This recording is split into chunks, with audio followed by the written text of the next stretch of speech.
I'm not in that camp. Most people aren't in that camp. I will support you and teach you how to do it if that's what you're looking for.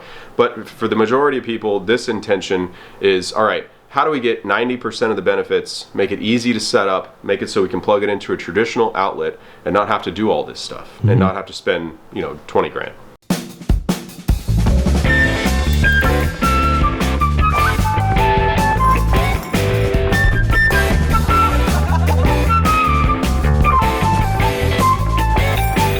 All right, so a lot of people have asked for alternatives to spending $2 grand, $3 grand. Sometimes, there's options out there for portable saunas, but they're just oftentimes really low quality and they off-gas like crazy with their plastic framing and everything. Do you guys offer alternatives to that? Well, we have the DIY sauna course if you want to, buy the parts. If you need help, obviously you can do it yourself. You don't have to buy anything. But if you want like a step-by-step guide, you can go to saunacourses.com and look at the DIY sauna course. But basically, you can engineer yourself a little cabin and then put heaters in there. You can build yourself a sauna for a few $100s. The advantage of doing that over one of the portable saunas is a lot of them are kind of junk. We just call it like it is. Yep. They're kind of junk. They're flimsy. They don't last that long. The fabrics are questionable. The better ones are more expensive. They're like $1,000, $1,500. And, after you spend a certain amount of money, it's like, well, why don't you just save up a little bit more and get a wooden one or something like that. It's tough because there's not a great balance as far as price points go. And so the advantage of doing a DIY sauna is that you get a full enclosure that you can stand up in and you can actually fit in and move around rather than being in the little thing where your head sticks out the top and your arms like a T-Rex. We film videos and I laugh when I see them play back. The advantage is you can get your whole body in there, for one thing, which I think is important. And for two, it's not as portable as a portable zippy tent sauna. You're not just going to be able to fold it up and put it in a little bag and throw it in your trunk, right? But it is something that anybody can build with step-by-step instructions, and that's what we've created in the DIY sauna guide.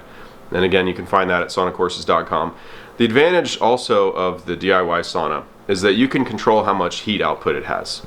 Meaning, if you set it up and you start off with heat lamp bulbs or something like that, and it gets to 130, 140 degrees, and that's not enough for you, you can add supplemental heat to that and you don't have to change everything. And there's enough room in this enclosure to where if you wanted to get to 150, 160, 170, 180, you can do that. You can put a traditional sauna heater in it if you choose to.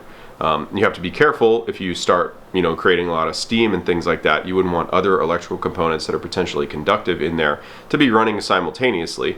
But you could choose to have a 180 degree, portable sauna tent if you like. The benefit to that is you don't have to make up your mind right now. You can build the foundational enclosure and be using it, get the benefits of infrared, and then if you decide later that you want higher heat, you can just spend a few bucks and add, that supplemental heat. It's pretty difficult to do that with pretty much every other portable sauna that's sold on the market, even the similar type of enclosure ones, the cheap ones, like the one that you asked about that has the PVC pipes inside that I wasn't a fan of because if you get them too hot, they're going to bend a little bit. Even with those, they're not really big enough for you to go putting extra heaters in there. So I like the DIY once you get to, if you just want to try sauna and see if it's for you, if you go to my Amazon, Shop Matt Justice page or whatever they call it, it's like some influencer thing. There's a $200 tent sauna on there that anybody can buy. It's not going to last forever. It's not going to be low EMF. It's not going to be low VOC. It's not perfect. So don't nail me to the, you know what I mean? Like everyone's like, oh, you said. Well, it's $200. It'll give you the ability to start sweating and to try infrared, see if it's for you. Or you can go rent sessions at a local spa place. That's what I did, because I didn't believe in the infrared thing. You could start with something like that, but once you get to, $300-400, you might as well do the DIY thing because it offers more flexibility later. You can spend $1,500 if you know that you want to be in a portable sauna forever. But if not, you might buy something like a relax sauna. I have videos about that. You could do something like a Durham or a Therasage or whatever, but you spend $800 on something, you could have spent $400 and have your own enclosure that you can modify and you can sit in comfortably. You have a choice of the chair, and you're not scrunched underneath the little shoulder, thing that comes down when you zip yourself up in there. Now, some people like that. I don't know how we demonstrate it here, but some people like that their hands stick out and they can pull a little rolly table over and they can put a laptop and do work, whatever, and their heads out and everything else. But if that's not you, I'd highly recommend you get your head inside. I'd highly recommend, get something to where your full body is exposed to the heat and you have control over, how hot it's going to be. And just a real quick question: it doesn't take a rocket scientist to put this together. Like, you pretty much you go really in depth from what I've seen in the course. People that are handy and have a garage full of tools don't even need the course. The course is there for people who are stuck. The course is there for people who are like, you know what? I'm busy with my 9 to 5, my kids, my household, my family, my passions, my hobbies, or whatever. I recognize that I want to get the detox capability and the healing benefits of sauna, in my house, but I don't want to spend, 5 months trying to figure out how to do the thing. The course is very simple. You get the course, you have a shopping list, you order the components that are right for you on the shopping list. There's a series of videos that show, okay, if you want it to be this hot, you order, these heat lamps. If you want to be able to have them on a remote control and change the heat while you're in there, you order these little controllers. If you don't need that, save your money and don't buy that. Just order, these extension cords and this power strip. You order that stuff, the stuff comes in, then all you do is watch the videos. Here's how you put it together, here's how you use it, here's how you wire it up, here's how you turn it on, and here's how you should start your sessions. Awesome. It's that simple. We used to sell it for $5. I think it's like $10 or $12. It might go to $50 or something like that, because we have version 2, version 3, version 4, and version 5, coming in there. And so what are those? Well, there's a lot of people that look at this, advice on, the benefits of sauna and 40% reduction of all-cause mortality in Finnish saunas. And, they don't understand that air temperature does not equal, infrared saturation. When you're talking about infrared, you're getting radiant heat to the tissues, warming you up and causing you to sweat, rather than just encapsulating you in hot air, right? Does it have some convection in the sauna? Is it heating the air? Oh, of course, right? But there's a couple of different ways that you can receive heat in the body. And so some people think that you need 180 or 200 degrees out of any sauna, or you don't get any benefit at all. It's kind of, a little bit nuts, but okay, let's just, whatever, if that's what they want, here's how to do it. Yep. Here's version 3, here's version 5, here's how you can put, a supplemental infrared heater either hanging from the ceiling.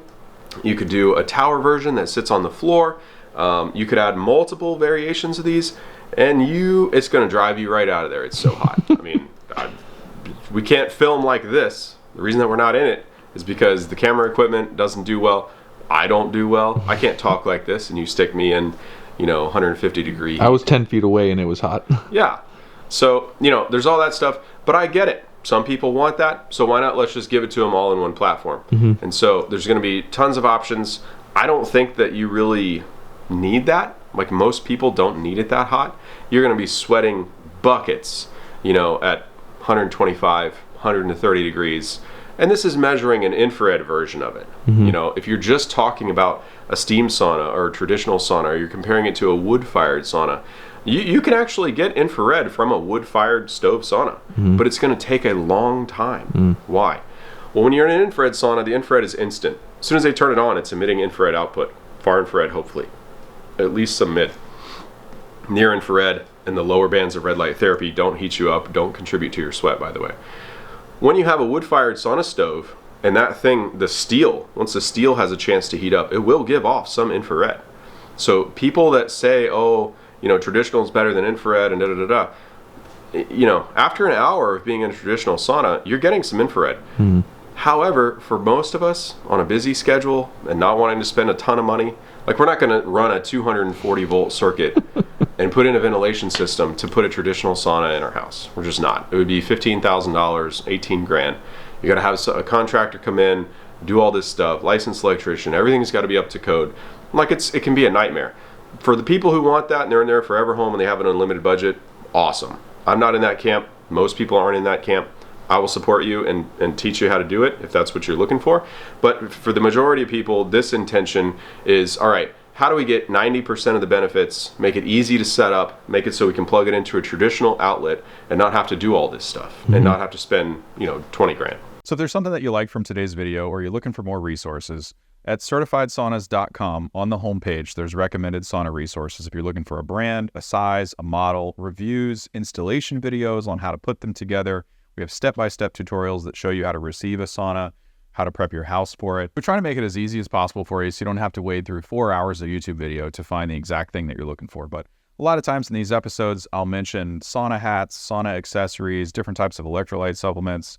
If you want to put an infrared sauna in a cold basement or unheated garage, there's accessories or additional supplemental heat that you can add to it. If you continue down, you'll find everything that you're looking for that we've mentioned today. In addition to CertifiedSaunas.com, you can go to the Facebook group, which is the Certified Sauna community on Facebook. It's our sauna group. There's no hardcore pitching. There's thousands of members in there that offer really, really, really good advice. I learn from them every day. I'm also contributing and answering questions in there every day. In addition to that, you can go to the Amazon store. A lot of people have requested on where to buy sauna towels, sauna hats, different various supplements, minerals, electrolytes. Now we have all this in one place on various lists on this Amazon store. So you can go to this one link and everything will be right there for you. See you in the next video.